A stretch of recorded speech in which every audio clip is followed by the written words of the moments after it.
నేను అంటాను, వారి గురించి మేము గట్టిగా కొంచెం ప్రార్థన చేస్తాం సంఘం అంతా. ఎందుకంటే మీలో అవిధేయత ఉండకూడదని. నేను చెప్పాను, డ్యూటీలకు వెళ్ళేవాళ్ళు కానీ, పనులకు వెళ్ళేవాళ్ళు కానీ, ఉద్యోగాలకు వెళ్ళేవాళ్ళు కానీ, వ్యాపారాలు చేసేవాళ్ళు కానీ, మీరు లేట్ అయినా పర్వాలేదు, జాయిన్ అయిపోండి అన్న. మీరు లేట్ అయినా పర్వాలేదు, ఒక గంట అయినా, ఒక అరగంట లేట్ అయినా, you can join with us. So అలా జాయిన్ అయిపోయిన వాళ్ళు కూడా ఉన్నారు. I just appreciate them. Thank you very much. ఒకవేళ మీరు జాయిన్ అవ్వకపోతే తప్పక మీరు కూడా జాయిన్ అయిపోండి. అప్పుడు మిస్ అవ్వకండి. తప్పక ప్రార్థన కూడికని ప్రాముఖ్యంగా ఎంచుకోండి. తప్పక ప్రార్థన వల్ల మీ కుటుంబాలు మీరు ఎంతగా దీవించబడతారో కొద్ది వారాల్లోనే మీరు చూస్తారు. మీ విధేయత మీకు దీవెన ఎలా తీసుకొస్తారు. So today my message will be the blessings with the union of Christ. క్రీస్తు ప్రభుతో మనం కలిసి ఉండడం బట్టి మనకు కలిగే ఆశీర్వాదాలు. రాత్రంతా కూర్చొని, నిన్నంతా కూర్చొని, నేను కొంచెం రాత్రి తొందరగా నిద్రపోదామని పొద్దున్నే ముందు నుంచే కూర్చొని, సో ఈసారి పేపర్ మీద రాశాను. చాలా రోజులు అయింది పేపర్ మీద రాశాను. వరాజగా బ్లెస్సింగ్స్ అని రాశాను. చూసారా, 1, 2 బ్లెస్సింగ్స్ ఇక్కడ ఉన్నాయి కనుక, 3, 4 బ్లెస్సింగ్స్ ఇక్కడ ఉన్నాయి కనుక, దాని తర్వాత 5, 6 బ్లెస్సింగ్స్ ఇక్కడ ఉన్నాయి. దాని తర్వాత 7, 8 బ్లెస్సింగ్స్ ఇక్కడ ఉన్నాయి కనుక 8 బ్లెస్సింగ్స్ నేను చెప్పగలనేమో అనుకోవట్లేదు నేను, కనుక ప్రయత్నం చేస్తాను. ఇఫ్ నాట్ అట్లీస్ట్ ఇంటర్వల్ వరకైనా పూర్తి చేసి వీలైతే నెక్స్ట్ వీక్ మనం కంటిన్యూ చేసే ప్రయత్నం చేద్దాం. But you have to make you understand. ఈరోజు దేవుని బిడ్డలమైన దేవునికి మనకున్న యూనియన్ని మనం మర్చిపోకూడదు. ఒకప్పుడు మనం దేవునికి దూరస్తులం అయిపోయాం. పాపముల చేత, అపరాధముల చేత చచ్చిన వాళ్ళం మనం. ఇవాళ మనం పుట్టుకతోనే పాపులు. ఇవాళ సత్యాన్ని మనం అర్థం చేసుకోవాలా. ఏదో పాపము చేయడం బట్టి నువ్వు నేను పాపులు అవలా. పాపులమే గనుక పాపం చేయడానికి మన స్వభావం మనల్ని ప్రేరేపిస్తుంది. You are born sinner. పుట్టుకతోనే మనం పాపులంగానే. కీర్తనకారుడైన దావీదు అంటాడు 51వ దావీదు కీర్తనలో 3, 4 వచనాల్లో, నేను పుట్టుకతోనే మా తల్లి నన్ను గర్భం ధరించినప్పుడు, ఎందుకు గమనించినట్లయితే నేను పాపముతో పుట్టానని, నా అతిక్రమములు నాకు తెలిసే ఉన్నవి, నా పాపం ఎల్లప్పుడూ నా ఎదుటనున్నది. 4వ వచనం చదివితే, నీకు కేవలం నేను విరోధముగా నేను పాపము చేసి ఉన్నాను, నీ దృష్టి ఎదుట నేను చెడుతనం చేసి ఉన్నాను. చూసారా అని చెప్తూ 5వ వచనంలో అంటాడు, నేను పాపములోనే పుట్టిను. చూసారా, నేను పాపములోనే పుట్టిన వాడిని. పాపంలో పుట్టడం ఏంటి? I am born sinner. Born sinner. కొంతమంది దీనికి విరుద్ధమైన బోధ చేసేవారు ఉన్నారు. పాపము చేయడం బట్టి మనం పాపులం అయ్యామని. బట్ ఈ వాక్యం ఏం చెప్తాం మరి అంటే బైబిల్ సరిగ్గా తెలియదు. కానీ బైబిల్ చెప్పేది ఏంటంటే, దేవుని వాక్యం చెప్పేది ఏంటంటే, మనం పాపులంగా పుట్టడానికి గల కారణం ఆదాము చేసిన పాపం. సో ఆదాము చేసిన పాపం మనల్ని పాపులుగా చూసారా. నేను పాపములోనే పుట్టినవాడును, పాపములోనే నా తల్లి నన్ను గర్భము ధరించాను. అంటే సెక్స్ రాంగ్ కాదు అక్కడ అర్థం. పాపములోనే నా తల్లి గర్భం ధరించిందంటే నా తల్లి కూడా పాపాత్మురాలే. నా తల్లి కూడా పాపముతోనే గర్భము ధరించింది. ఆదాము చేసిన పాపం మనందరికీ సంక్రమించేసింది. సో ఇంప్యూటెడ్ సిన్ అంటారు. ఆదాము చేసిన పాపం మన అందరికీ వచ్చేసింది. ఈ మాట మనం రోమిలికి రాసిన పత్రిక 5వ అధ్యాయంలో మనం చూస్తాం. 12వ వచనం ఒకసారి చూస్తే, రోమిలికి రాసిన పత్రిక 5వ అధ్యాయం 12వ వచనంలో, ఇట్లుండగా ఒక మనుషుని ద్వారా పాపము ద్వారా మరణము లోకములోకి ఎలాగొచ్చిందో. లోకంలోకి ఎలాగొచ్చింది అనుకున్నారు? Because of one man sin.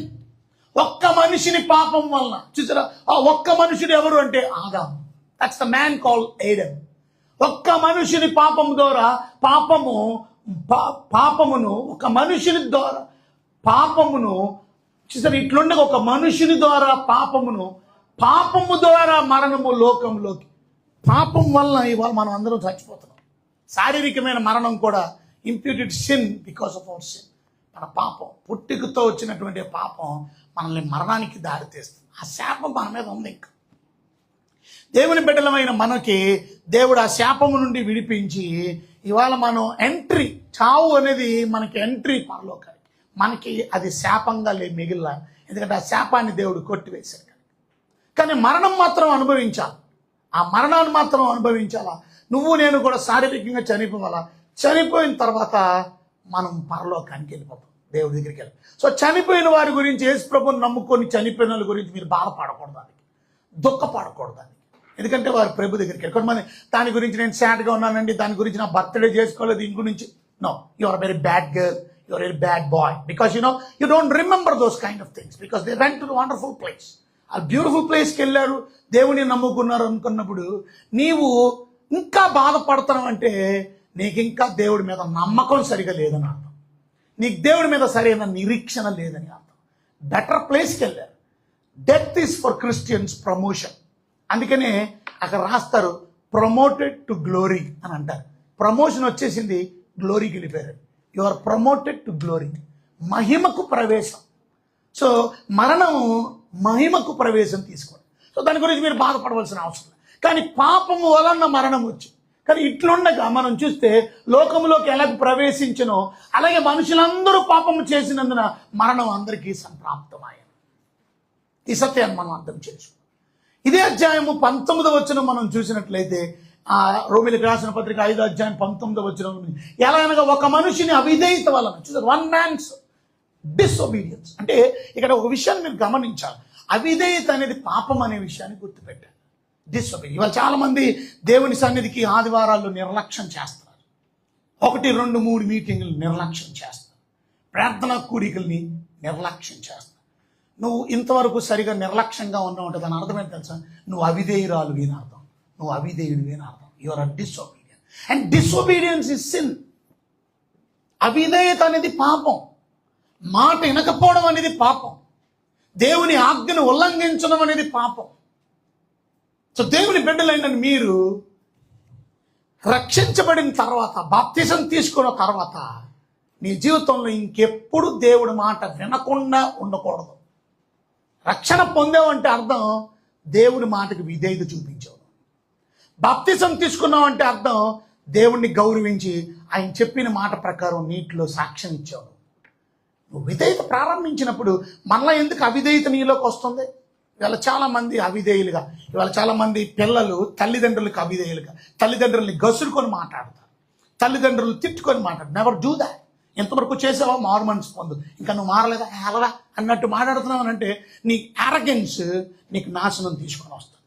Bible చెప్తుంది తల్లిదండ్రులను సన్మానించేవాడు దీర్ఘాయుష్మంతుడిగా దీవించబడతాడు. అంటే అర్థము రివర్స్ మాట్లాడితే తల్లిదండ్రుల్ని గౌరవించని వాడు, సన్మానం అంటే గౌరవం, దండేయడం కాదు. తల్లిదండ్రులకు దండలే ఎక్కర్లా, మీరు తల్లిదండ్రులను గౌరవించండి. Listen to them, obey them. నేను పాస్టర్ అయిపోయాను నా 19వ ఏట, 18వ సంవత్సరంలోనే సువార్త ప్రకటించిన ఆరంభించిన ఇంజనీరింగ్ చదువుతున్నాను.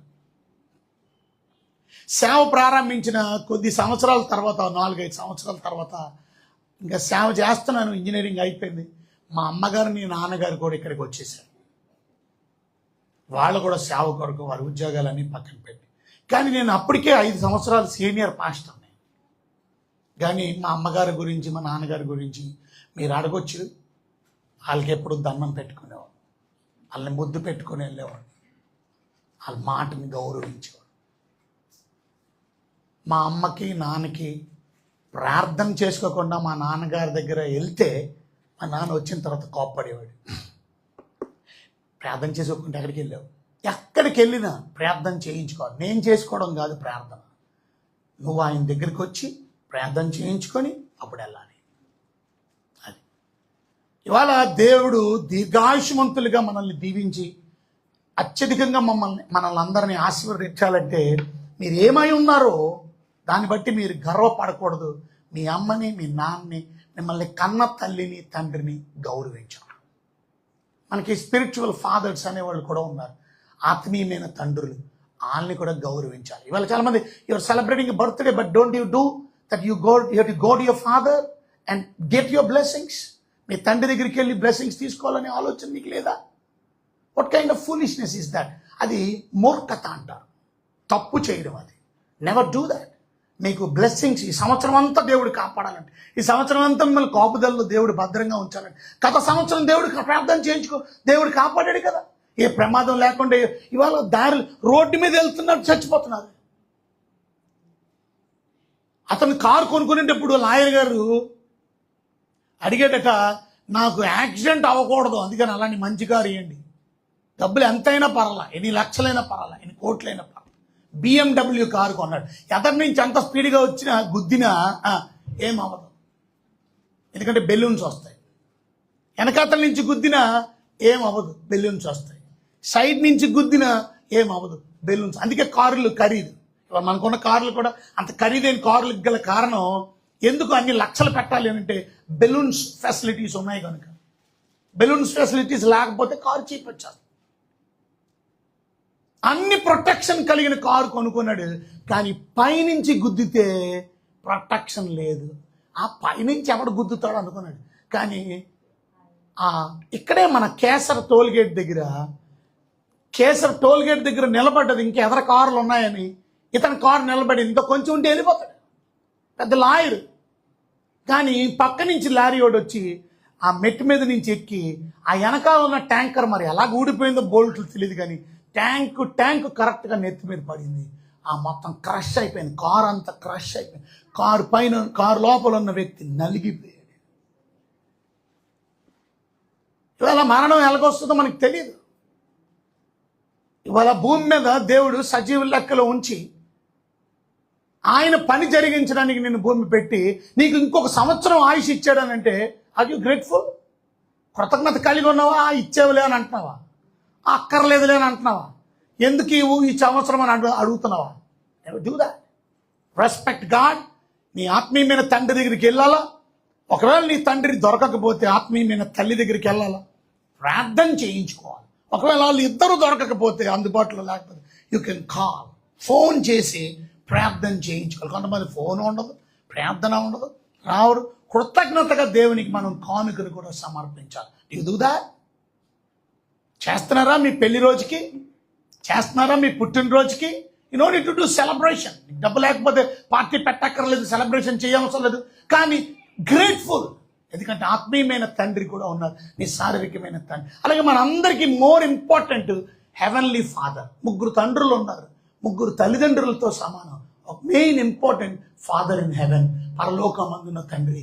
ఆయన గౌరవిస్తున్నావా? ఆయన మాటకి లోపడుతున్నావా? సో పాపం అంటే అర్థం ఏంటనంటే అవిధేయత. పాపం అవిధేయత అంటే అర్థం విధేయత లేకపోవడం, మాట వినకపోవడం.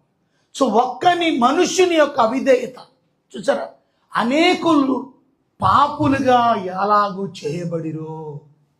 అర్థమవుతుందా? ఒక్క మనుషుని అవిధేయత అనేకులైన మనల్ని. పాపం అనేది నువ్వు చేయడం బట్టి కాదు, గుర్తుపెట్టుకోండి. పాపం అనేది మనం పుట్టికతోనే ఆ నైజం, ఆ పాప స్వభావం మనలోకి వచ్చింది కనుక ఆ నైజం ఉండడం బట్టి నువ్వు పాపం చేస్తున్నావు.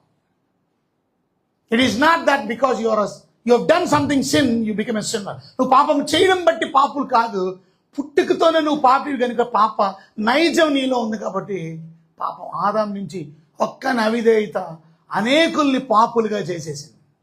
ఇంప్యూటెడ్ సిన్ అన్నారు. అది మనకి అనుగ్రహించబడింది, సంప్రాప్తమైంది. కానీ ఇప్పుడు ఎలాగ మనం విడుదల పొందడానికి? అదిగో ఒక్కని విధేయత వలన. ఆ విధేయత చూపించింది ఎవరనంటే యేసు ప్రభు. పరలోకం నుండి భూలోకానికి దిగి వచ్చి ఆయన తండ్రికి విధేయత చూపించాడు, తండ్రికి లోబడ్డాడు. అందుకనే అందరికీ తెలుసులాగున ఒక పరలోకము నుండి ఒక స్వరము, మైక్ పెట్టక్కర్లా, అది పరలోకము నుండి ఆకాశము నుండి మనము రోజు అప్పుడప్పుడు శబ్దాలు వింటాం, స్వరం వింటాం.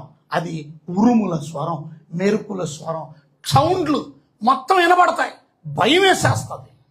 అది ఆకాశం కూడా సౌండ్ చేస్తుంది కదా. మరి ఆ సౌండ్లు విని భయం వేసి లోపలికి వెళ్ళిపోతారు వాళ్ళు. ఆ మెరుపులకి ఉరుములకి సౌండ్ కాదా? మరి ఆకాశంలో నుండి సౌండ్, స్వరం వినబడిందంట. పరలోకము నుండి ఒక స్వరం వినబడిందంట, ఈయన నా ప్రియ కుమారుడు, ఈయన యందు నేను ఆనందించుచున్నాను. ఏం శబ్దం అండి! నా ప్రియమైన కుమారుడు అని దేవుడు నీ గురించి అనగలడా? ఎవరు? నా మాట వినేవాడు ప్రియమైన కుమారుడు, లోబడేవాడు ప్రియమైన కుమారుడు. ఇవాళ మీరు ఆదివారం ప్రార్థనకి రారు, శుక్రవారం ప్రార్థనకి రారు, ప్రార్థన కూడికలకి రారు, 1, 2, 3 ప్రార్థనలు. ఎంత నిర్లక్ష్యంగా ఉన్నారో మీరు చూసారా? మీ ఇంట్లో ఒకవేళ శాపం వస్తే, మీ ఇంట్లో ఒకవేళ మరణం వస్తే, మీ ఇంట్లో ఒకవేళ భయంకరమైన జబ్బులు వస్తే అప్పుడు భయపడతారా? దేవుడు కొడితే భయపడతారా? ఏమో చూదా? దేవుడు శిక్ష ఇవ్వడానికి అవకాశం ఇవ్వకండి. మిమ్మల్ని మీరే శిక్షించుకోవడానికి తీర్మానం చేసుకోండి. అది ప్రభు బల్ల. అందుకే ప్రభు బల్ల ఎందుకో తెలుసా మనకి? మనల్ని మనం తీర్పు తీర్చుకోవడానికి. ఇవాళ డాక్టర్ దగ్గరికి వెళ్తే డాక్టర్ గారు మనల్ని పరీక్షిస్తాడు. మనకి మనమే పరీక్షించుకోలేము. అందుకే డాక్టర్ దగ్గరికి వెళ్తాం. కానీ దేవుడు చెప్తున్నాడు, నీకు నువ్వే పరీక్షించుకో, నాకు అవకాశం ఇవ్వద్దు. నీకు నువ్వే నీ తప్పేంటో తెలుసుకో, నీకు నువ్వే నీ పాపం ఏంటో తెలుసుకో, నీకు నీవే నీ అవిధేయత ఏంటో తెలుసుకో. అందుకనే మీరు గమనించండి, ఆదాము తప్పు చేసినప్పుడు దేవుడికి తెలీదా? కానీ దేవుడు వచ్చేమడికి, ఆదాం ఎక్కడున్నావు అని ఆదాంని అడిగిన ప్రశ్న ఏంటో తెలుసా? నేను తినొద్దనే పండుని తిన్నావా? దేవుడికి తెలీదా? He knows everything. బట్ నీ పాపం ఏంటో నీకు తెలియాలి ముందు. అది దేవుడికి తెలియక కాదు. ఎక్కడున్నావు దేవుడికి తెలియదు. నువ్వు ఎక్కడున్నావు, ఏ చెట్టు కిందకు దాక్కున్నావో తెలుసు. ఆయన కనుదృష్టి లోకమంతా సంచరిస్తున్నప్పుడు నువ్వు ఎక్కడున్నావో తెలీదా? ఎక్కడున్నావు అని ఎందుకు అడిగాడు? నేను తినొద్దనే పండు తిన్నావా అని ఎందుకు అడిగాడు? నువ్వు ఎక్కడున్నావో చెప్పు, నీకు నువ్వు చెప్పు. నువ్వు ఆ పరిస్థితి తెచ్చుకొని నా దగ్గరికి రాకుండా చేసింది ఏంటి? ఇవాళ దేవుని దగ్గరికి చాలా మంది ఎందుకు రారు? పాపం దేవుడి దగ్గరికి రానియదు. పాపం చేసిన వాడు దేవుని సన్నిధికి రాలేడు, పరిగెట్టి దాక్కుంటాడు. ఇవాళ చాలా మంది దాక్కునే పరిస్థితిలో ఉన్నారా? You done something wrong. ఏదో తప్పు చేసి ఉండాలి, ఏదో పాపం చేసి ఉండాలి, ఏదో దేవునికి అవిధేయత పని చేసి ఉండాలి. అది ఒప్పుకో దేవుడి దగ్గర, విడిచిపెట్టి దేవుడి దగ్గర. ఈరోజు మనం నేర్చుకోవాల్సిన ప్రాముఖ్యం, ఒకని విధేయత వలన. ఆ విధేయుడు ఎవరు అని అంటే యేసు ప్రభు. ఆయన విధేయత వలన అనేకులు నీతిమంతులుగా తీర్చబడ్డారు. చూసారా, ఆయన రైచియస్నెస్, ఇంప్యూటెడ్ రైచియస్నెస్. ఒకని విధేయత మనల్ని అందరినీ నీతిమంతులు చేశారు, ఒకని పాపం మనల్ని అందరినీ పాపులుగా చేసింది. మనల్ని పాపులుగా చేసింది ఆదాము. మనల్ని యేసు ప్రభువుని నమ్ముకున్న బిడ్డలు నీతిమంతులుగా చేయబడ్డారు. ఒక్కని విధేయత అనేకులు నీతిమంతులుగా చేయబడుదురు. విశ్వసించడం బట్టి, లోబడడం బట్టి, విధేయత చూడడం బట్టి. Very important. సో ఇక్కడ మనం నేర్చుకోవాల్సింది, మీరు గమనించవలసిన విషయం ఏమిటంటే, ఇవాళ మొదటి ఆశీర్వాదం చెబుతున్నాను. దూరం అయిపోయిన మనల్ని, పాపం చేయడం వల్ల దేవునికి వేరైపోయిన మనల్ని ఇవాళ నీతిమంతులుగా చేశాడు దేవుడు మనల్ని. అంటే అర్థం ఏంటో తెలుసా? దేవుడు మనల్ని దగ్గర చేశాడు. పూర్వం మనం దూరస్తులమైనటువంటి మనల్ని ఇవాళ క్రీస్తులో సమీపస్తులుగా దేవుడు చేసినందుకు you have to be thankful to God. దేవునికి మనం కృతజ్ఞత చెల్లించవలసిన వారమై ఉన్నాం. ఇవాళ మనం దేవునికి దగ్గరగా వచ్చినందుకు. చూడండి, ఎఫెసీయులకు రాసిన పత్రిక 2వ అధ్యాయం 13వ వచనం మనం చదివితే, ఎఫెసీయులకు రాసిన పత్రిక 2వ అధ్యాయం 13వ వచనం. అయినను అక్కడ రాస్తుంది 12వ వచనం.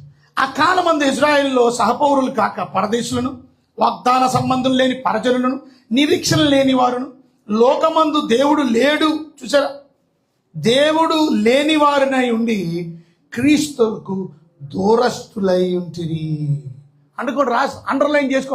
పూర్వం మనం దూరస్తులంగా ఉన్నాం, దేవునికి చాలా దూరంగా ఉన్నాం, భక్తికి చాలా దూరంగా ఉన్నాం, మందిరానికి చాలా ఇంతకుముందు మీటింగ్కి వచ్చేవాళ్ళం, ఇంతకుముందు చర్చికి వచ్చేవాళ్ళం, ఇంతకుముందు ప్రార్థనకి వచ్చేవాళ్ళం, ఇంతకుముందు ప్రార్థన చేసుకునేవాళ్ళం, ఇంతకు ముందుది. ఇప్పుడు కూడా నువ్వు అలా బ్రతుకుతున్నావు అంటే నీ విశ్వాసం పరీక్షింపదగినది. గుర్తుపెట్టుకో, నువ్వు సరైన విశ్వాసం కాదు మాట్లాడతావు, నీ సరైన భక్తి కాదు మాట్లాడతావు, నువ్వు దేవునికి ఇంకా దూరస్తుడిగా ఉన్నావు అంటే అర్థం నువ్వు ఇంకా నీతిమంతుడిగా అవ్వలేదు మాట అర్థం, నువ్వు ఇంకా యేసు రక్తంలో కడగబడలేదు మాట అర్థం. ఇంకా ఎందుకు దూరంగా ఉంటున్నావు? ఎందుకు దేవునికి దూరంగా ఉంటున్నావు? ఎందుకు భక్తులకి దూరంగా ఉంటున్నావు? Something you done wrong. ఏమైనా తప్పు చేసావా? పాపం చేసావా? ఎందుకు దేవుడు దూరంగా ఉంటున్నావు? మునుపు దూరంగా ఉన్నావు. దేవుడు లేని వారై ఉండి, దేవుడు లేడు అనుకొని క్రీస్తుకు దూరస్తులై ఉంటుంది మీరు జ్ఞాపకం చేసుకున్నది. 11వ వచనం. అయినను మునుపు దూరస్తులైన మీరు, చూసారా, మునుపు దూరస్తు, ఇప్పుడు క్రీస్తు యేసునందు క్రీస్తు రక్తం వలన సమీపస్తులై ఉన్నారు. గట్టిగా చప్పట్ల కొడం. సమీపస్తులుగా, గట్టిగా చేతుల్లో ఒప్పుకోవటాలు, గట్టిగా సమీపస్తులై ఉన్నారు. ఇవాళ దేవుని బిడ్డలైనటువంటి మనం మునుపు దూరస్తాం.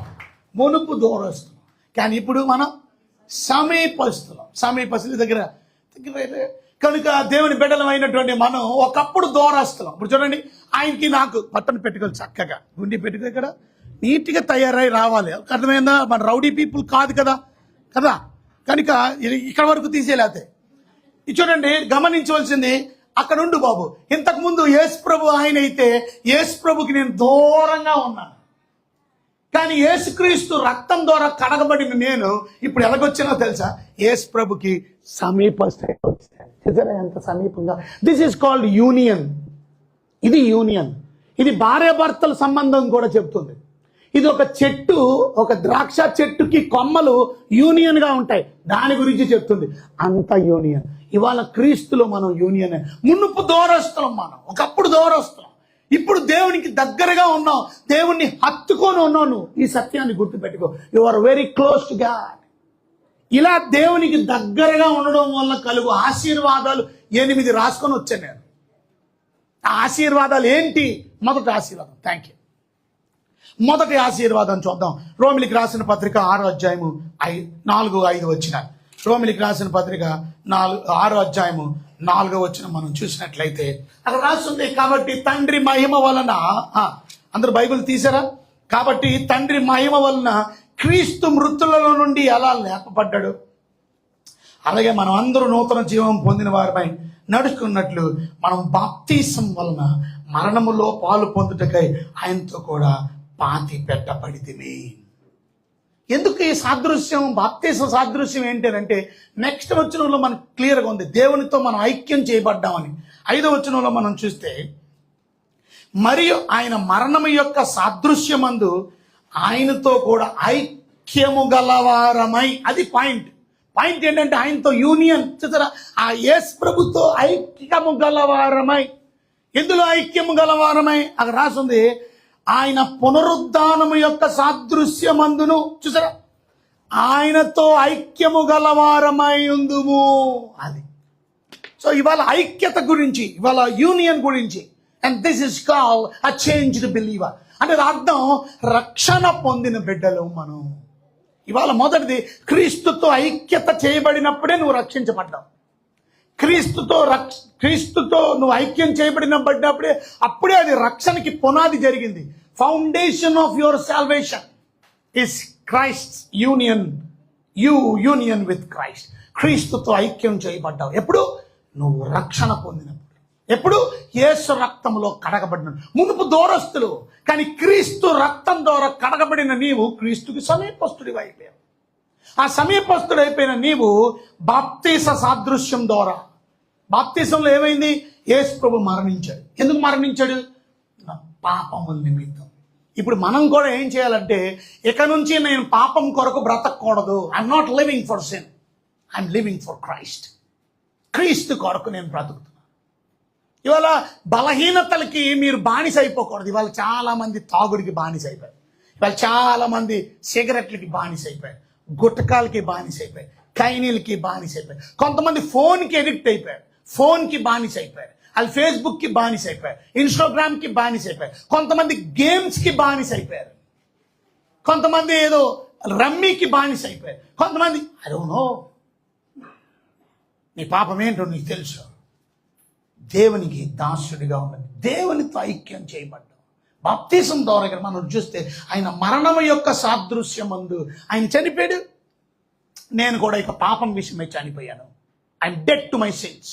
అది ప్రభువా నా కొడుకు చనిపోయినందుకు వందనాలు. సాదృశ్యం ద్వారా నేను చచ్చిపోయిన నన్ను కప్పెట్టేయండి. సో అందుకనే మనం బరియలు చేసాం, ముంచేసాం పూర్తిగా. ఇవాళ చాలా మంది సావలేదు, ఎందుకని మునగడానికి ఇష్టపడట్లేదు. గుర్తుపెట్టుకోండి, you dead for your sins. Dead for your sins, burial అయిపోవాలి. ఆయనతో పాటు మనం కూడా చచ్చిపోయాం. సాదృశ్యంగా ఐక్యం చేయబడ్డానికి. ఎవరితో? యేసుక్రీస్తుతో ఐక్యం చేయబడ్డానికే బాప్తీసం ద్వారా సాక్ష్యం. అది సాదృశ్యం మాత్రమే, అక్కడ రాస్తుంది సాదృశ్యం మాత్రమే. సాదృశ్యం అంటే ఏంటి? ఇట్ ఈస్ జస్ట్ ఎగ్జాంపుల్గా. నువ్వు నిజంగా చచ్చిపోలా, నువ్వు నిజంగా బతికే ఉన్నావు. సాదృశ్యంగా, ఎగ్జాంపుల్. యేసు ప్రభు ఎలా చనిపోయాడో నువ్వు కూడా ఎగ్జాంపుల్. అలాగే ఎగ్జాంపుల్గా నీటిలో బాప్తీసం ద్వారా నువ్వు చచ్చిపోయిన నిన్ను కప్పెట్టేస్తావు. అది సాదృశ్యం. నువ్వు నిజంగా చచ్చిపోలా, కానీ పాపం విషయంలో చచ్చిపోయానని నువ్వు అనుకోని, ఎందుకనంటే యేసుక్రీస్తు ద్వారా మనం సమీపస్తులం అయ్యాం, యూనియన్ అయిపోయాం. యేసుక్రీస్తు రక్తం ద్వారా మనం సమీపం, ఇంతకు దూరం. ఇప్పుడు సమీపమైన నీవు ఏమయ్యో, ఆయన మరణము సాదృశ్యమందు ఐక్యపరచబడ్డ, ఆయనతో కూడా ఇప్పుడు ఏకమైపోయాడు. ఆయన మరణించాడు, నేను మరణించాను. అలాగే ఆయన పునరుద్ధానం యొక్క సాదృశ్యం, ఆయన తిరిగి లేచాడు. సాదృశ్యంగా నువ్వు కూడా తిరిగి లేగాలి. అందుకే నీటిలో కప్పెట్టి ఉంచాం. ఏం చేయాలి? నువ్వు తిరిగి లేగాలి. అది తిరిగి లేగడం అంటే అర్థం ఏంటి? యేసు ప్రభు ఎలాగైతే నూతన జీవితం, ఆయన ఇప్పుడు ఇంతకుముందు మన పాపం విషయమే చనిపోయి సమాధి చేయబడ్డాడు. ఇప్పుడు ఆయన లేచినప్పుడు మహిమ శరీరం కలిగి ఆ సహోదరి కూడా వస్తున్నప్పుడు రబ్బోని అని ముట్టొద్దు అన్నది. ఇప్పుడు క్రొత్త జీవితాన్ని మనం జీవించాలి. ఎలాంటి జీవితం? నేను ఇప్పుడు తిరిగి లేచి లేపబడ్డాను, ఇక పాపం చేయకూడదు, నేను పరిశుద్ధంగా బ్రతకడం కొరకు లేపబడ్డా. సాదృశ్యంగా నువ్వు కూడా ఆయనతో కూడా ఐక్యపరచబడ్డావు. ఐక్యం గురించి చాలా very important. And this is called union. The blessings of the union with Christ. క్రీస్తుతో మనకున్నటువంటి ఐక్యతను గురించి మొదటి బ్లెస్సింగ్ ఇస్ సాల్వేషన్. రక్షణ దానికి కలిగింది మనకి. రక్షణ అంటే అర్థం, నువ్వు ఆ విధంగా మారు మనసు పొందావు, ఆ విధంగా నువ్వు రక్షించబడ్డావు. అందుకనే బైబిల్ చెప్తుంది, మొదటి కొరింథీయులకు రాసిన పత్రిక 15:57 మనం చదువుకున్నట్లయితే, యేసుక్రీస్తుతో తిరిగి లేపబడిన నీవు ఆయన మరణము యొక్క, ఇక్కడ రాసింది, ఆయనను మన ప్రభు అయిన యేసుక్రీస్తు మూలముగా మనకు జయము అనుగ్రహించుచున్న దేవునికి స్తోత్రం. ఎలా జయం అనుగ్రహించాడు? ఆయన మరణాన్ని ముళ్ళుని విరిశాడు. 60, 50, నన్ను ముందు వెనకాల చూడండి, 56 చూస్తాడు. మరణపు ముళ్ళు పాపముకున్న బలము ధర్మశాస్త్రం. ఆ ముళ్ళుని ఏం చేశాడు దేవుడు? 55లో, ఓ మరణమా నీ విజయం ఎక్కడ, ఓ మరణమా నీ ముళ్ళు ఎక్కడ, అంటే మరణాన్ని ఈడిసేసాడు. సో మనకిక మరణం అనే దాని గురించి భయం అక్కర్లా. అది ఇక no need of fearing death. ఎందుకంటే డెత్ అనేది మనకి ఇప్పుడు ఏ హాని చేయదు. చస్తాం మనం కూడా, కానీ చావు అనేది ఎంట్రీ గేట్ టు హెవెన్, పరలోకానికి ఎంట్రీ, అంతే. మనం ఇక్కడ కన్ను మూసాడు, కన్ను తెరిచాం, అంతే. ప్రభు దగ్గరికి వెళ్ళిపోయాం. నేను ఉండిస్తానని యేసు ప్రభు ఆ దొంగోడితో చెప్పాడు. నేడు నీవు నాతో కూడా పరదైసులో ఉంటావు. నేడే నువ్వు చనిపోతున్నావు, నేను చనిపోతున్నాను, మన ఇద్దరిని చంపేస్తున్నాడు. నువ్వు దేవుని నమ్ముకున్నావు కనుక, నన్ను నమ్ముకున్నావు కనుక, నాకు పరలోకం కావాలని అడిగావు కనుక, నీ రాజ్యంలో నాకు చోటు ఇమ్మని అడిగావు కనుక, నేడు నువ్వు నాతో కూడా నేడే, టుడే ఇలా మరణిస్తున్నావు, అలా వెళ్ళిపోతున్నాం. So you are going to heaven. మనం పరలోకానికి వెళ్ళిపోతున్నాం. వాళ్ళు దేవుని బిడ్డలమైనటువంటి మనం నేర్చుకోవాల్సిన ప్రాముఖ్యమైన విషయం, ఆ మరణపు ముళ్ళును విరిచేసే దేవుడు మన మరణం హాని చేయదు. అందుకని ఇప్పుడు 57లో మనం 56లో చదువుకుంటున్నాం. మనం ఆ 57లో మనం చదువుకుంటున్నాం ఏమనంటే, ఆయనను మన ప్రభు అయిన యేసుక్రీస్తు మూలముగా మనకు జయము జై అని అంటున్నాం. ఎందుకో జై అని చెప్పి మనకి ఇచ్చిన విజయం బట్టి. ఎక్కడి నుంచి విజయం ఇచ్చాడు చెప్పాలి? మొదటిది పాపము నుండి. ఎందుకంటే పాపం వల్ల వచ్చి జీతం పాపమే మన మరణాన్ని తీసుకొచ్చింది కనుక మొదటిది పాపము నుండి మనకి జయం. 2, ఆ పాపం వల్ల వచ్చేది ఏంటి? మరణం. ఆ మరణం నుండి మనకి జయం. కనుక పాపము నుండి మరణము నుండి జయం అనుగ్రహించినందుకు దేవునికి ఏం కావాలా? మనకి స్తోత్రం. అందరూ చెప్పాలి ఇప్పుడు. ఎందుకు స్తోత్రం? అందరూ చెప్పండి స్తోత్రం. అది ఉత్తినే స్తోత్రం చెప్పకండి. దేనికి స్తోత్రం? అది పాపము నుండి మనకి ఏమనుగ్రహించాడు? జయమును అనుగ్రహించుచున్న ఆ దేవునికి స్తోత్రం. అది అతను ఉత్తినే స్తోత్రం కాదు, పొట్టు గట్టిగా చెప్పట్లా.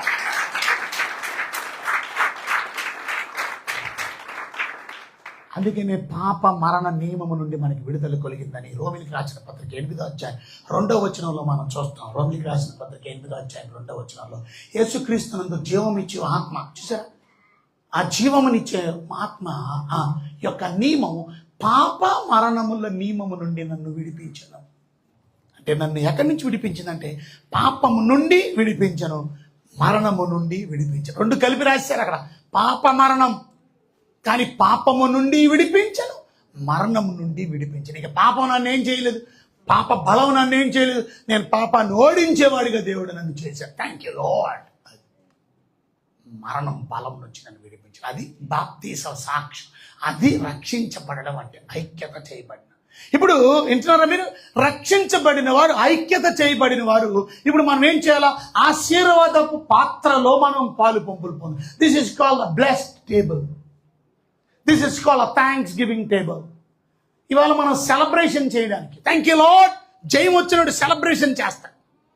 మరణం నుంచి విజయం పొందాననే సెలబ్రేషన్లో ఉంటాడు. కనుక ఎందుకు ప్రభు బలను ఆచరించాలి? ఏడ్చుకుంటూ కాదు, సెలబ్రేషన్, పండగగా ఆచరించాలి. Thank you lord. ఇంకా చచ్చిపోయి లేడు ఆయన, లేచాడు ఆయన.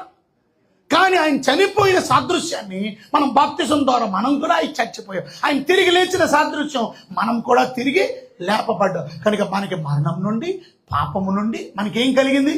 విడుదల, జయము కలిగి. కనుక స్తోత్రం చెప్తూ ప్రభు బలలో థ్యాంక్స్ గివింగ్ టేబుల్, కృతజ్ఞత. అందుకని మన ప్రతి టేబుల్స్ అలాగే ఉండాలి.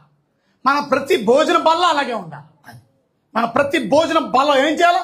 థ్యాంక్ యూ అని భోజనం బల్ల దగ్గర కూర్చోగానే థ్యాంక్ యూ అని చెప్పి అప్పుడు వడ్డించుకోవాలి. అప్పుడు భోజనం చేయాలి. అదే థ్యాంక్ యూ చెప్పకుండా తినకూడదు.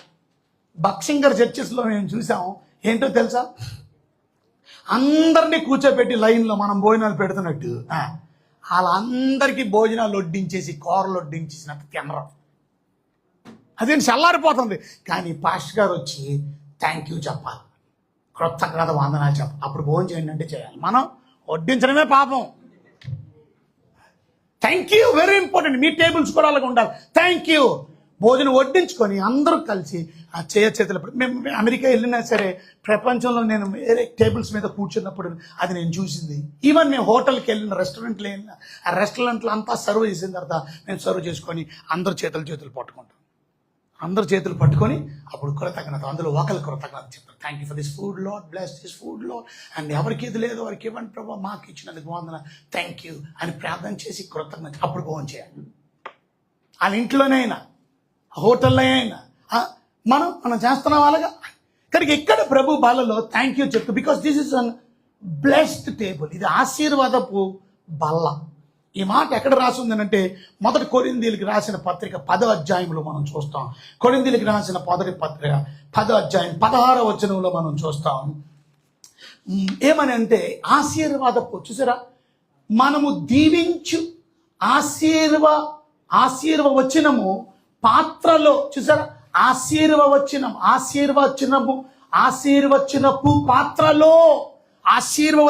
పాత్రలో బ్లెస్డ్ టేబుల్. దీవించి ఆశీర్వచనపు టేబుల్. అది it's blessed table man. It's not a cursed table. అది శపించబడిన బల్ల కాదు, అది బ్లెస్డ్ టేబుల్. ఆ బల్లలో మనం ఏం చేయాలా? పాత్రలో త్రాగుటకు క్రీస్తు రక్తములో పాలు పుచ్చుకునుటయే కదా. అది అందుకనే దేవుని బిడ్డలైన మనం ఇష్టం వచ్చిన బల్లల్లో పాలు పంపులు పొందకూడదు. 15 వచనం మనం చూస్తే, 15 వచనం దాని ముందు బుద్ధిమంతుల మాట వినండి. నేను 13 చూడండి. కనుక చూడండి, అక్కడ బల్ల గురించి రాస్తూ, just want to show you this. ఇవాళ చాలా మంది చాలా టేబుల్స్లో కూడా పాలు పంపులు పొందుతున్నారు. అంటే అర్థం ఏంటంటే దేవుని బలలో పాలు పంపులు పొందుతూ దయ్యం బలలో కూడా పాలు పంపులు పొందుతున్నారు. ఇవాళ మీరు దేవుని బలలో పాలు పంపులు పొందుతూ దయ్యం బలలో పాలు పంపులు పొందకూడదు. చూసారా? నెక్స్ట్ వచనం చదవండి, 16వ వచనం. మనం దీవించి ఆశీర్వచనపు పాత్రలోనిది త్రాగుటకు క్రీస్తు రక్తములో పాలు పుచ్చుకునుటయే కదా. అది క్రీస్తు రక్తములో పాలు పుచ్చుకునుటయే కదా. అంటే అక్కడ అర్థం ఏంటంటే బైబిల్ చెప్తుంది, మనము దీవించి ఆశీర్వచనపు పాత్రలోనిది త్రాగుట, అంటే పాత్రలోది త్రాగుట క్రీస్తు రక్తములో పాలు పుచ్చుకోవడం వలన బైబిల్ చెప్తుంది, దేవుని వాక్యం చెప్తుంది, మనమందరము ఒక్కటే రొట్టెలో క్రీస్తు, మనము విరుచు రొట్టు తినుట క్రీస్తు శరీరములో పాలు పుచ్చుకునిటే కదా. మనమందరము 17వ వచనం, ఒకటే రొట్టెలో పాలు పుచ్చుకొనుచున్నాము, రొట్టె ఒకటే గనుక అనేకులమైన మనము ఒక్క శరీరమై ఉన్నాము. ఏమర్థమైంది మీకు? ఇవాళ ఒక రొట్టెనే తీసుకున్నాం, 10 రొట్టెలు లేవు. ఆ రొట్టెను విరిచి ముక్కలుగా మనం తింటున్నాం. ఇవాళ యేసు ప్రభువే ఆ శరీరం. అండ్ దట్ శరీరాన్ని చర్చ్ అన్నారు. చర్చ్ విరిగి నలిగినగా బ్రూక్ అయిపోవాలి. అవన్నీ ముక్కలు. మనమందరం ఒక పాత్ర ఒక శరీరం. ఒక శరీరం మనకి జ్ఞాపకం, ఒక్కటే రొట్టు మనకి జ్ఞాపకం చేస్తుంది. We are all one in Christ. మనలో భేదాలు ఉండకూడదు, మనలో విభేదాలు ఉండకూడదు. ఒకటే రొట్టె, శరీరం ఒకటే. Church is one. చర్చిలు 10 లేవు, చర్చ్ ఇస్ వన్. అదేంటండి ఆ చర్చ్ వేరు, ఈ చర్చ్ వేరు. యూనివర్సల్గా మనం అందరం ఒకటే చర్చ్. దిస్ ఇస్ కాల్డ్ సార్వత్రికమైన సంఘం, యూనివర్సల్ చర్చ్. అందుకనే చర్చ్ అనేది ఐక్యత కలిగి జీవించాలి. మనలో భేదాభిప్రాయాలు ఉండకూడదు. పాత్ర అనేది ఆశీర్వచన పాత్ర. ఆ 16వ వచనం మనం చూస్తే, మనము దీవించి ఆశీర్వచనపు పాత్రలోనిది త్రాగుట అనగా అర్థం క్రీస్తు రక్తములో పాలు పుచ్చుకునుటయే కదా. యేసు ప్రభు రక్తములో మనం పాలు పంపులు పొందుతున్నామంటే దీవించు పాత్రలో మనం పాలు పంపులు పొందుతున్నాం. God's going to really bless you, man. అయితే 19వ వచనంలో మనం చదివితే, అలాగ 18, 19లో శరీరం ప్రకారమైన ఇజ్రాయేలుని చూడుడి, బలి అర్పించిన వాటిని తినివారును బలిపీఠముతో పాలివారు కారా. ఇక నేను చెప్పింది ఏమి, విగ్రహార్పితమైన దానిలో ఏమైనా ఉన్నదని, విగ్రహాలు ఏమైనా ఉన్నవని చెప్పుదునా? లేదు అని చెప్తూ 20వ వచనంలో అంటున్నాడు, లేదు కానీ అన్యజనులు అర్పించు బలులు దేవునికి కాదు దయ్యములకే అర్పించుచున్నారని చెప్పుచున్నాను. మీరు దయ్యములతో పాలివారగుట నాకు ఇష్టం లేదు. 21లో క్లియర్గా చెప్తున్నాడు, మీరు ప్రభు పాత్రలోనిది దయ్యం పాత్రలోనిది కూడా త్రాగనేరరు. బాబు అమ్మ వింటున్నారా? అర్థమవుతుందా? కొంతమంది they are participating in the holy communion. మరలా లోకంలో కూడా ఉంటున్నారు. మీరు 2 పాత్రల్లో మీరు పాలు పంపులు పొందలేరు. బైబిల్ చెప్తుంది, ప్రభు పాత్రలోనిది దయ్యం పాత్రలోనిది కూడా త్రాగనేరారు. యూనియన్ విత్ క్రైస్ట్ కలిగిన వాళ్ళు దయ్యం బల్ల మీద ఉన్నది దానిలోది కూడా పాలు పొందనేరారు. ఇవాళ ఎంతమంది లోకంలో ఉంటున్నారు, దేవుళ్ళు ఉంటున్నారండి? ఒక ఆదివారం దేవుని సన్నిధి మానేయడం అంటే అర్థం ఏంటో తెలుసా మీకు? Your rejecting Christ. క్రీస్తు నాకు అక్కర్లేదని తోసేసాను. ఒక స్టోరీ చెప్పనా మీకు? యేసు ప్రభు వారు బల్ల విరిచేటప్పుడు ఆయన, ఇది నా ఆఖరి రాత్రి, మీతో నేను ఉంటున్న రాత్రి, రేపు రాత్రి నన్ను పట్టేస్తారు, నన్ను సిలువేసేస్తారు, నన్ను బంధించేస్తారు, నన్ను కోర్టుకి తీసుకెళ్తారు. కనుక గురువారం రాత్రి ప్రభు బల్ల విరిచారు. గురువారం రాత్రి హోలీ కమ్యూనియన్లో విరిచి ఆయన నన్ను అప్పగించేవాడు ఇందులోనే ఉన్నాడు అని చెప్పాడు. అని మొట్టమొదటి మొక్క ఎవరికి ఇచ్చాడో తెలుసా? ఇస్కరియోతు యోధాకి ఇచ్చాడు. ఇస్కరియోతు యోధా పుచ్చుకొని ఇంకా పాత్రలోనిది పాలు పంపులు పొందక ముందే, ఆశీర్వచనపు పాత్రలోనిది పాలు పంపులు పొందక ముందే ఏం చేశాడో తెలుసా? ఆ మొక్క పుచ్చుకొని, తినడో లేదో తెలియదు, బయటికి వెళ్ళిపోయాడు. ఇవాళ చాలామంది చర్చిలో నుంచి బయటికి పోతున్నారు. బల్లంటే కొంతమంది బయటికి పోతారు. You are not a family అని అర్థం. ఒకవేళ నువ్వు బాప్తిజం తీసుకోలేనోడివైనా కూర్చో. ఎందుకు నేను పాత్రలో పాలు పంపులు పొందలేకపోతున్నాను? ఎందుకంటే శరీరం తినలేకపోతున్నాను? I not child of God? దేవుని బిడ్డను కాదా నేను? నిన్ను నువ్వు పరీక్షించుకోవాల్సిన సమయం. ఇవాళ చాలామంది ప్రభు బల్ల తీసుకోకుండా గత ఆదివారం మానేశారు. అంటే దాని అర్థం ఏంటో తెలుసా?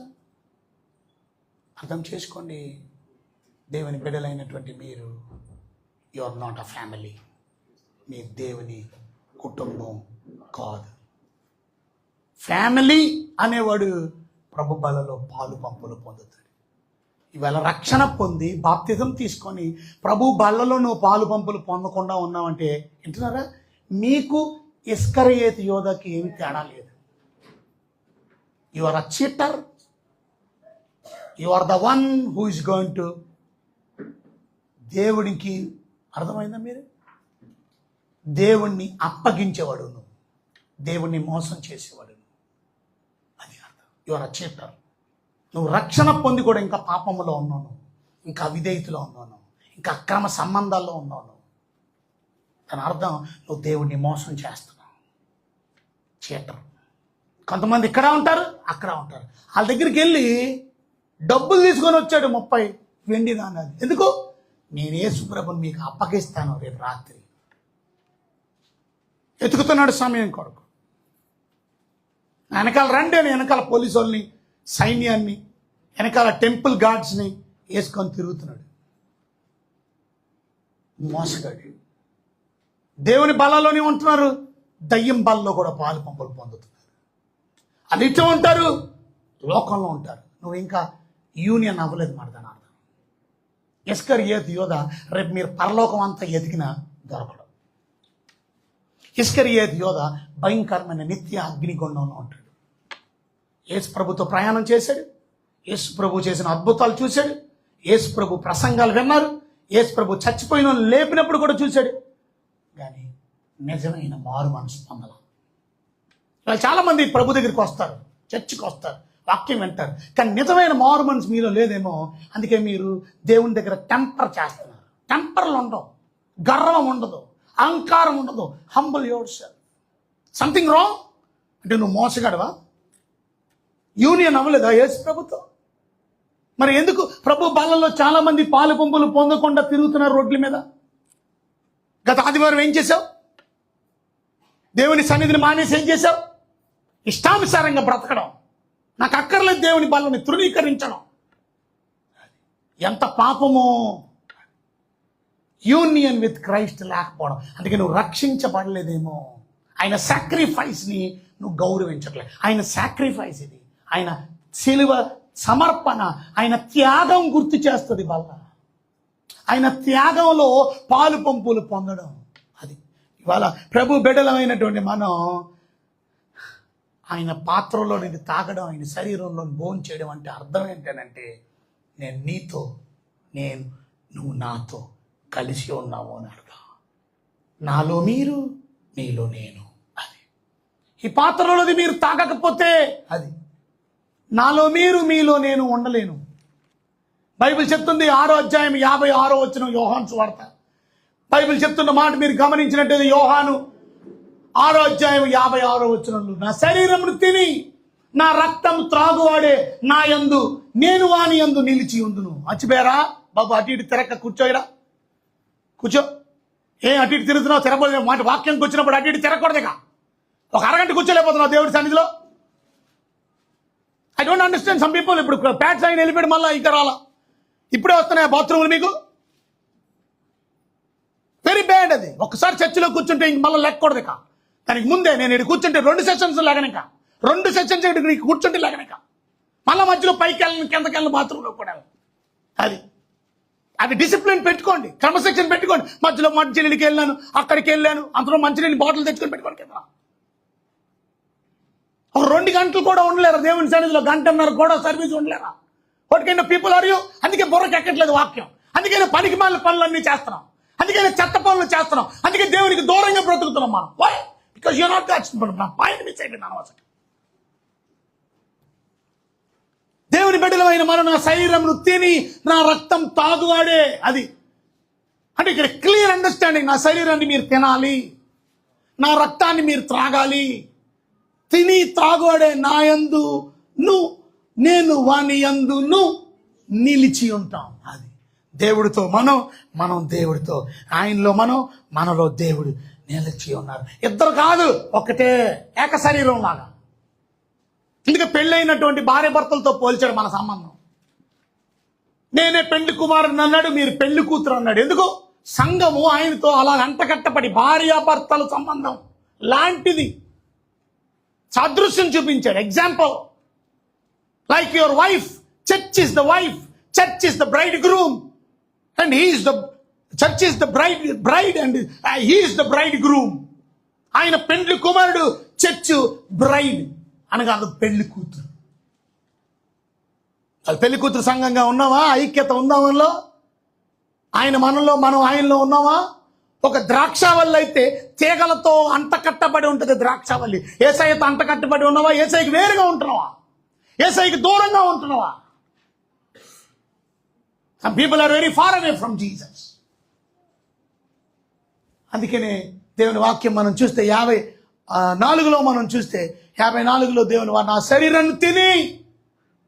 శరీరాన్ని తినేవాడే, నా రక్తాన్ని త్రాగువాడే నిత్య జీవము గలవాడు. తినకపోతే నీకు నిత్య జీవం కూడా లేదని అర్థం మాట. నీ శరీరం, దేవుడి శరీరాన్ని ఎంత అపవిత్రపరుస్తున్నావో చూసావా, ఎంత అశ్రద్ధగా ఉన్నావో చూసావా. మానిశానండి ఒక రోజు, ఒక ఆరమ్మా, ఎంత సింపుల్ ఉంది నీకు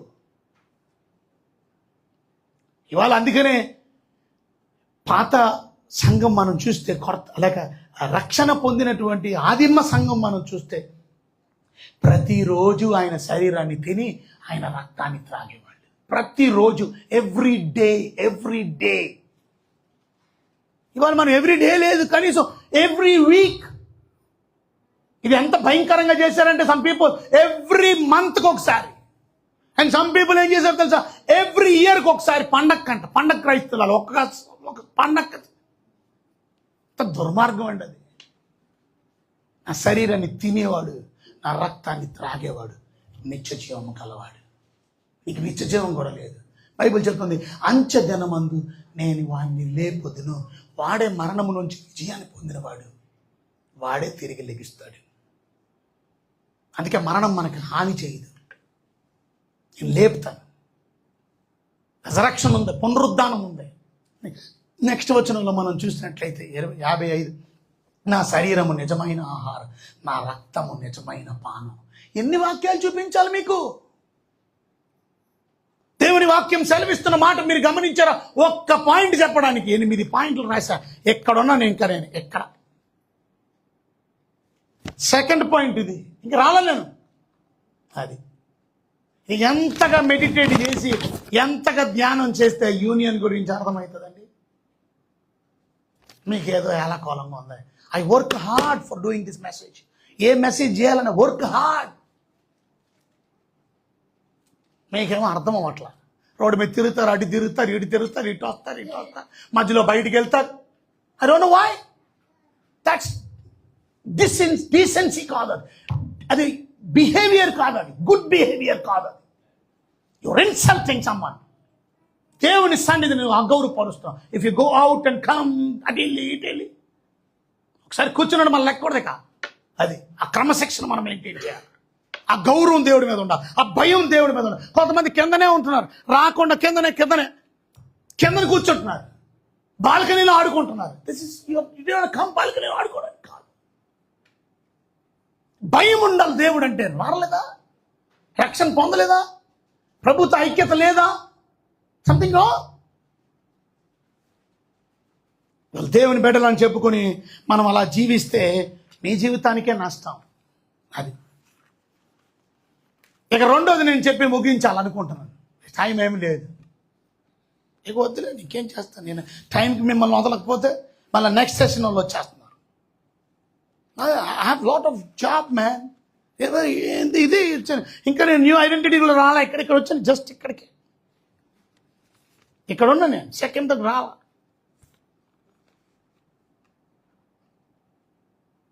అందుకే నేను మీటింగ్లు రమ్మనేది, అందుకే నేను ప్రార్థన కూడికలు రమ్మని. So that you learn more.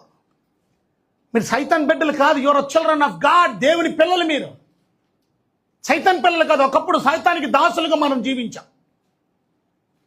ఇప్పుడు మీరు దేవుని పిల్లలు. దేవుని పిల్లలకు తగినట్లుగా మనం జీవిస్తున్నావా?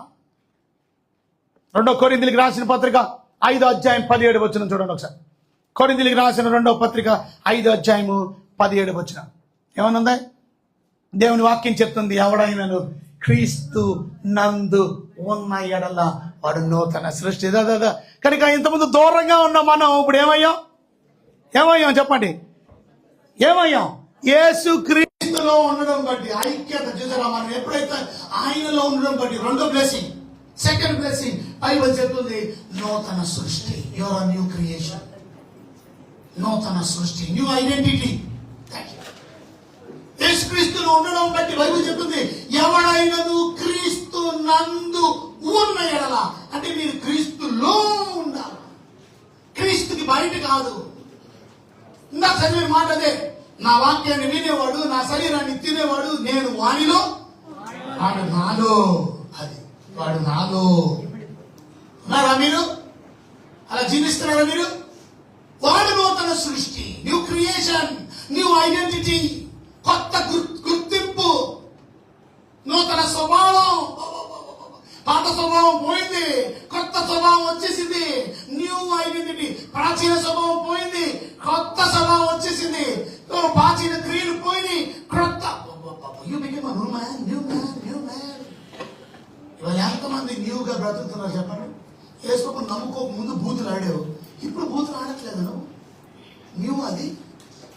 ఎంతమంది యేసుని నమ్ముకో ముందు శాపగ్రస్తమైన మాటలు మాట్లాడావు, చెప్పించావు నీ పిల్లల్ని కూడా, చెప్పించావు నీ తల్లిదండ్రులు కూడా, చెప్పించావు నీ సంఘబిడ్డల్ని కూడా. ఇప్పుడు అలాగే చెప్పిస్తావా? ఎంతమంది నీలో కోపం ఉండేది, ఇప్పుడు నీలో అలాంటి కోపం ఉందా? కచ్చలతో కూడిన కోపం. బయట చెప్తుంది కోపపడుడి, కానీ పాపం చేయకండి.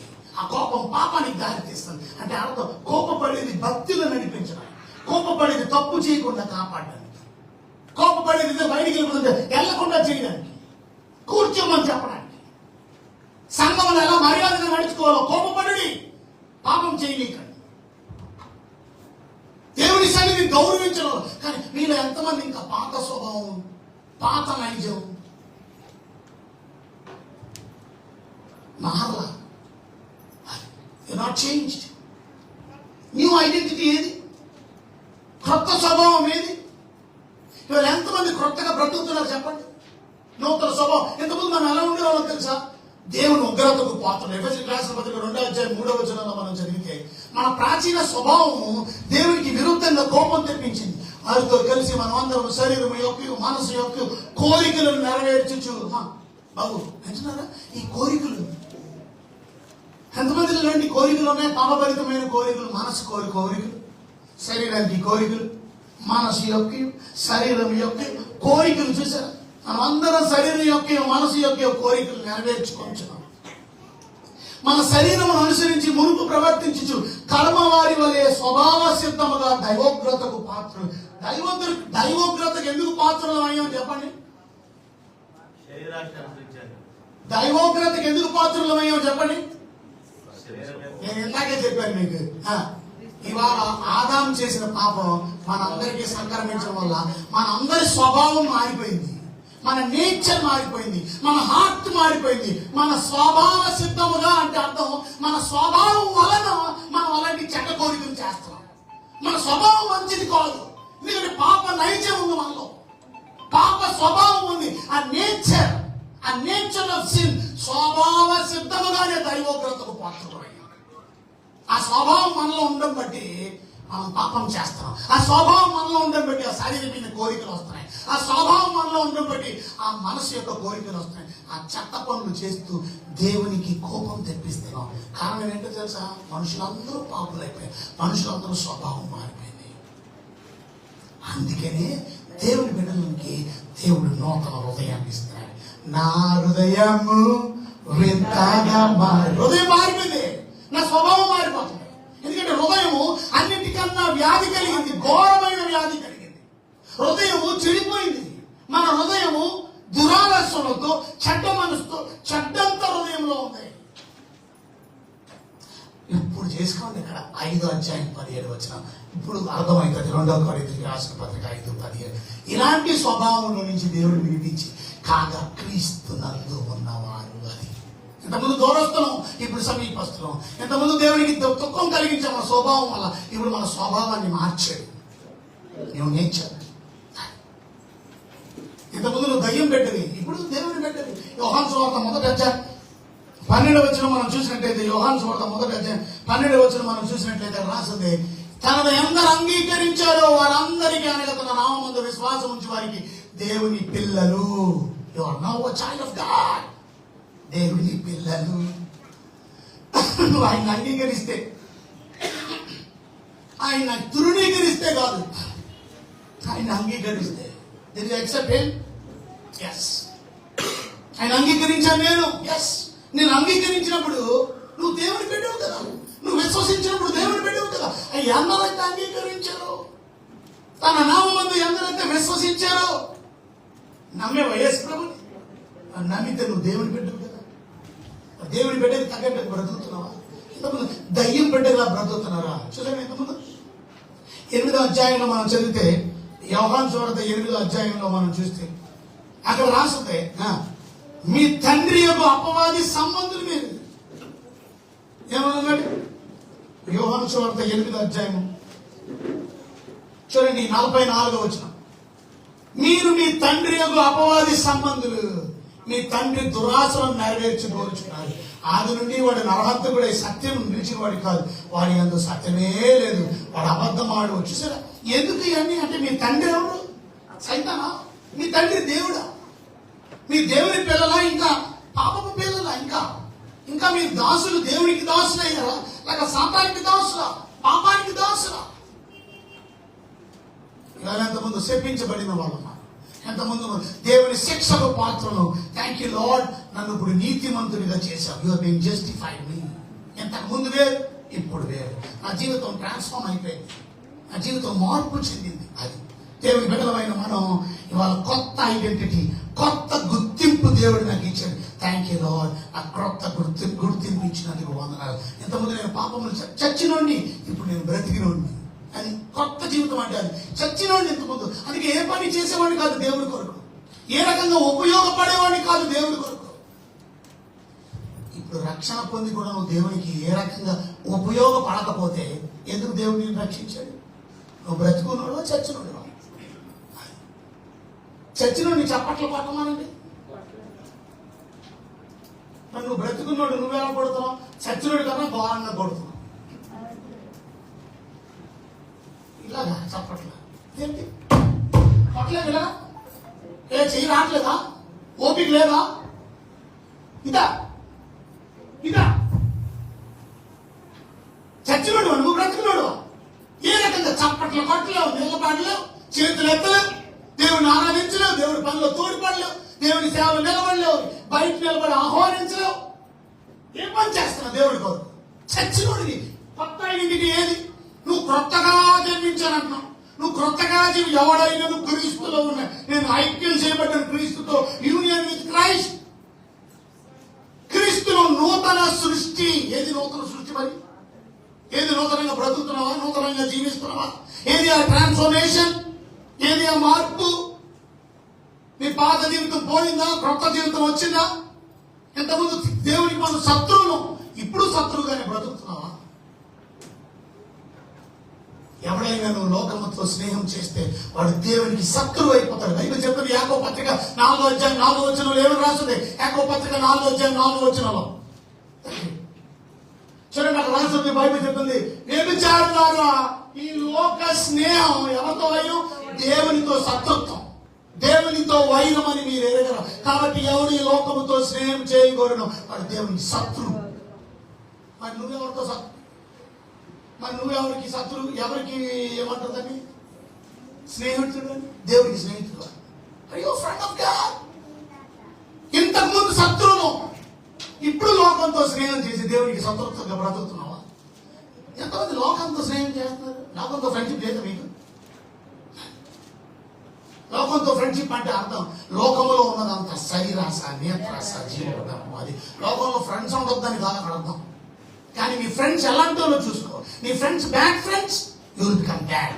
కొంతమంది గంజే తాగే ఫ్రెండ్స్ ఉన్నారు, నువ్వు గంజే తాగుతావు రేపొద్దున. బ్లేడ్ బ్యాచ్ ఫ్రెండ్ అంటే కొంతమంది గొప్ప, నువ్వు బ్లేడ్ బ్యాచ్ అయిపోతావు.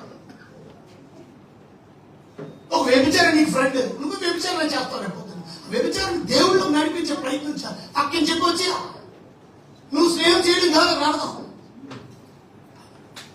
ఎంతమంది లోకంతో స్నేహం చేస్తారు దేవునికి శత్రువులు. దేవుడు ఏమో మనం మిత్రులుగా చేశాడు. అకార్డింగ్ టు జాన్ చాప్టర్ 15:15 మనం చదివితే, యోహాను సువార్త 15:15 మనం చూస్తే, ఎక్కడి నుంచి మిమ్మల్ని దాసులని పిలవాలన్నాడు దేవుడు. చూడండి రాసి 15:15 యోహాను 15:15 దాసుడు తన యజమానుడు చేయి దాన్ని ఎరగడానికి ఇక్కడ మిమ్మల్ని దాసులని పిలవను, మరి ఎవరు పిలుస్తారు? స్నేహితులని పిలుచున్నాను. ఎందుకంటే నేను తండ్రి వల్ల విన్న సంగతులు మీకు నేను తెలియదు. You are my friend, not an enemy. కొత్త జీవితం ఎనిమీ కాదు, మనం ఫ్రెండ్స్. జీసస్ కి friends. Are you friend of Jesus? Are you enemy of Jesus? ఇంకా దేవునికి దూరంగానే ఉంటున్నావా? శత్రువుగానే జీవిస్తున్నావా?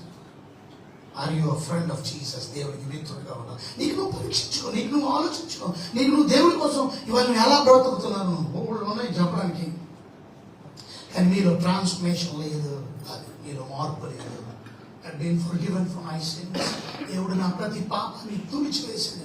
నేను క్రొత్త జీవితాన్ని జీవించాలి. ఇక నుంచి థ్యాంక్ యూ లార్డ్. ఇక నుంచి నా పాప బ్రతుకుని విడిచిపెట్టి, ఎందుకంటే దేవుడు నన్ను క్షమించాడు. అకార్డింగ్ టు ఎఫెసియన్స్ చాప్టర్ 1:7, ఎఫెసీయులకు రాసిన పత్రిక 1:7 ప్రకారం దేవుడు మన పాపములన్నీ క్షమించేశాడు. మనల్ని నూతన జీవితం ఇచ్చాడు. దేవుడు పైకి చెప్తుంది, ఆయన రక్తం వల్ల మనం విమోచన దొరికింది. మనకి యు హావ్ బీన్ రిడీమ్డ్. ఆయన రక్తం వల్ల మనకి పాప క్షమాపణ దొరికింది. అపరాధములకు క్షమాపణ కలిగింది. అపరాధాలు దేవుడు క్షమించాడు. క్రొత్త జీవితాన్ని జీవించాడు. క్రొత్త ఐడెంటిటీ అది. క్షమాపణ పొందిన జీవితం. ఇంకా క్షమాపణ లేని జీవితాన్ని జీవిస్తాం. ఆలోచించు. ఇవాళ జైల్లో ఉన్నవాడు అడిగిచ్చిన జైలు ఖైదీ నెంబర్ ఇస్తారు. ఆ బట్టలు వేసుకొని అడిగి జైల్లో ఉండాలి. అది పాత జీవితం. కానీ ఇప్పుడు వాడు రిలీజ్ అయిపోయాడు. జైల్లో నుంచి రిలీజ్ అయిపోయాడు. ఇప్పుడు అదే బట్టలు వేసుకొని వస్తే ఎలా ఉంటుందో తెలుసా మీకు? అదే జైలు బట్టలు వేసుకొని రోడ్డు మీద తిరిగితే ఎలా ఉంటుందో తెలుసా మీకు?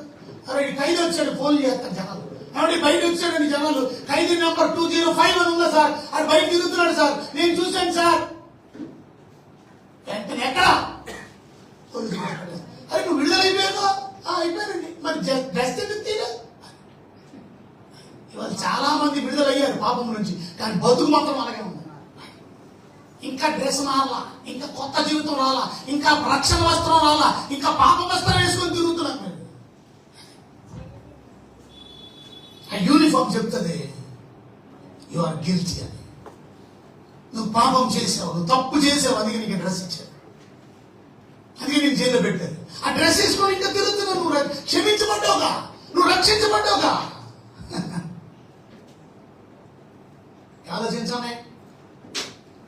అలాంటి వ్యక్తిని విడుదల చేసిన ఒక వ్యక్తి వచ్చి, ఇదిగో వాడు విడుదల అయిపోయావు, నేను అడాప్ట్ చేసుకుంటున్నాను నా రాయల్ ఫ్యామిలీలో, నా రాజ కుటుంబంలోకి నేను ఆహ్వానిస్తాను, కమ్ బ్యాక్. ఇప్పుడు బట్టలు తీసాడు, రాజవస్త్రాలు వేసాడు, రాజ బూట్లు వేసాడు, రాజనగరంలో అడుగు పెట్టాడు. ఇప్పుడు నువ్వు కొత్త జీవితం అంటే అది. ఇంతలో పాత బ్రతుకుని కాదు నువ్వు చేయవలసింది. నీవు ఐడెంటిటీ. ఎవడైనా క్రీస్తు యేసునందు ఉన్న యెడల నూతన సృష్టి అంటే అది అర్థం. నువ్వు ఐక్యం చేయబడ్డావు. నీకు ఇచ్చిన సెకండ్ బ్లెస్సింగ్ ఏంటంటే థ్యాంక్ యూ లార్డ్, నాకు న్యూ ఐడెంటిటీ ఇచ్చావు, క్రొత్త గుర్తింపు ఇచ్చావు, క్రొత్త స్వభావం ఇచ్చావు, నా పాత స్వభావాన్ని తీసేసావు, నాకు కొత్త వ్యక్తిత్వాన్ని ఇచ్చావు ప్రభువా, కొత్త గుర్తింపునిచ్చావు. అది రెండో ఆశీర్వాదం. కనీసం 4 గంటలు చెప్తాను టైం లేదు, మరి ఇట్స్ ఓకే. కానీ 2 విషయాలు మాత్రం మర్చిపోకండి.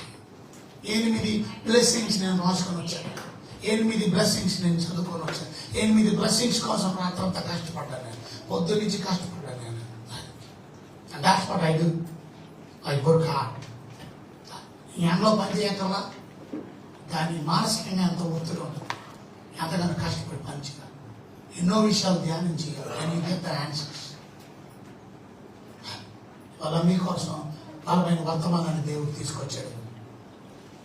ఇంతకుముందు దూరం నేను ఇప్పుడు దగ్గర అయ్యాను. అర్థం దేవుడు రక్షించాడు. Thank you lord. ప్రభువా, నీతో ఐక్యపరచబడడం వల్ల నీకు నేను దగ్గర అయిపోయాను. నీకు ఎప్పుడు దూరంగా ఉన్నాను తండ్రి, నేను ఎప్పుడు దూరంగా ఉన్నాను. ఈ బల్లలో యోగ్యమైన రీతిలో పాల్పొందుతాను తండ్రి. I remember this is a blessed table. ప్రభు, వాళ్ళకి దూరంగా నేను బ్రతకను రేపు. నా జీవితాన్ని నేను సరి చేసుకుంటాను, నేను చక్కపరుచుకుంటాను. ఈ బలం నేను దూరపరుస్తున్నానంటే అర్థం నిన్ను నేను దూరపరుస్తున్నాను. ఇసుకని ఏది యోగా బలం నుంచి దూరం వెళ్ళిపోయింది అర్థం నాకు నీతో సహవాసం అక్కర్లా. తెంచేసుకున్నాడు దేవుడితో సహవాసం,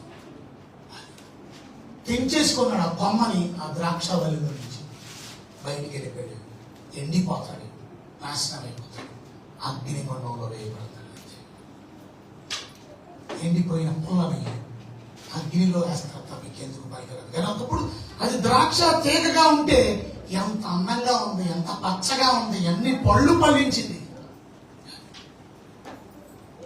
దేవుడికి వేరుగా ఉంది, ఏం చేయలేదు. దేవుడికి కనెక్టెడ్గా ఉండదు. దేవుడి మీద బలంగా వాడు.